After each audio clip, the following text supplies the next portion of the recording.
जिल्ह्यामध्ये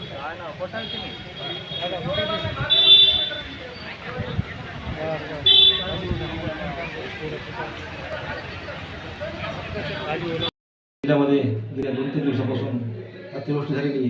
या अतिवृष्टीमुळं शेतकऱ्याच्या हातात उरण्यास आलेले सोयाबीन, कापूस, मूग, उडीद पूर्णतः नष्ट झाले.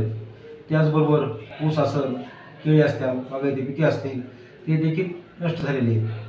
तर त्याचबरोबर या पाण्यामुळे, अतिवृष्टीमुळे जमीन देखील खचलेली आहे. शेतकऱ्याचं अतोनात नुकसान झालेलं आहे. शेतकरी अक्षरशः कोलमडून पडला आहे. या बाबतीमध्ये सन्माननीय आमचे नेते परभणी जिल्ह्याचे खासदार साहेब सकाळी त्यांनी साहेबांनी निवेदन दिलं. कलेक्टर साहेबांची चर्चा केली. कलेक्टर साहेब देखील नुकसान भरपाईच्या बाबतीमध्ये अत्यंत पॉझिटिव्ह आहेत. तत्पूर्वी आमचे दुसरे नेते आदरणीय आमदार राहुल पाटील साहेब यांचा देखील काल दौरा झाला. त्यांनी देखील पूर्ण माहिती घेतली. माहिती घेऊन कलेक्टर साहेबांशी चर्चा केली. वरी देखील त्यांनी सरकारशी बोलले. निश्चितच आपल्याला पुढील काळामध्ये शेतकऱ्यांना भरीव मदत होण्याच्या दृष्टीनं आमच्या पक्षाकडून, आमच्या नेत्याकडून, आम्हा सगळ्यांकडून, आम्हा कार्यकर्त्याकडून विशेष प्रयत्न चालू आहेत. आणि तक्रारी जास्तीत जास्त करा.